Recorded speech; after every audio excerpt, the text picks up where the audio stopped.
ఒకనొకనాడు త్యాగరాజస్వామి గారు దక్షిణ దేశంలో వచ్చిందే ఒక్కసారి యాత్రకి. ఓ జమీందారు ఇంటికి వెడితే జమీందారు గారు ఏదో 500 రూపాయలు ఇచ్చాడు. ఇస్తే శిష్యుడు అన్నాడు, మా గురువుగారు డబ్బులు ఇచ్చుకోరన్నాడు. మీ గురువుగారు శ్రీరామనవమి ఉత్సవాలు చేస్తారు కదా, ఉత్సవానికి ఇస్తున్నాడు, రాముడి కోసం ఇచ్చాను తీసుకోమన్నాడు. రాముడి కోసం ఇస్తే మా గురువుగారి కోసం కాదు కదా, అతను తీసుకుని ఆ పల్లకి బొంత కింద ఇట్టాడు. పల్లకి వెళ్ళిపోతుంది అరణ్యంలో. మర్నాడు దొంగలు అట్నుంచి వచ్చారు, అందరూ పారిపోతున్నారు బాటసారులు. ఈ పల్లకి మోస్తుండగా శిష్యుడు అన్నాడు, గురువుగారు మనం కూడా వెనక్కి వెళ్ళిపోదాం అన్నాడు. ఎందుకురా, మన దగ్గర ఏముందని, వాళ్ళు వస్తే మాత్రం ఏం పుచ్చుకుంటారు, పో ముందుకన్నాడు. అంటే ఆయన నసిగాడు. ఎందుకు నసుగుతున్నావు అన్నారు. నిన్నటి రోజున జమీందారు గారు 500 ఇచ్చారండి, తీసుకున్నానన్నాడు. ఎందుకు తీసుకున్నావు అన్నారు. మీకోసం అని తీసుకోలేదు, రామనవమి ఉత్సవాలకి రాముడి కోసం తీసుకున్నానన్నారు. ఎక్కడ పెట్టామన్నారు. మీరు కూర్చున్న పల్లకీలో మీ బొంత కిందే ఉందన్నాడు.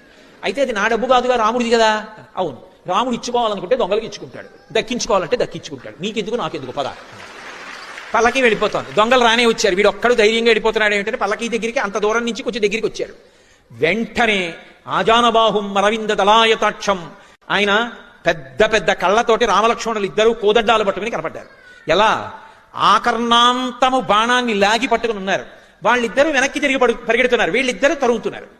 అలా చాలా దూరం వెళ్ళిపోతున్నారు. కానీ వాళ్ళు మధ్య మధ్యలో వెనక్కి చూడడం, ఎందుకంటే బాణం వదిలేశారు కానీ ఇంత అందంగా ఉన్నారు ఏంట్రా అని చూశారు.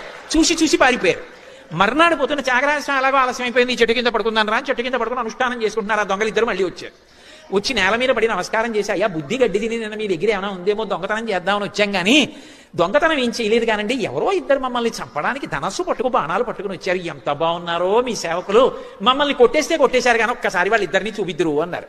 త్యాగరాజస్వామి దొంగల పాదాల మీద పడ్డారు. రే మీరు అదృష్టవంతులు రా, మీకు దర్శనం అయింది, నాకు అవలేదురా. ఇంకా తన భక్తుడిని నమ్ముకున్న వాడిని రక్షించడానికి అంత కిందకు వచ్చేస్తాడు ఆయన. అందుకే వీరరాఘవ విజయరాఘవ.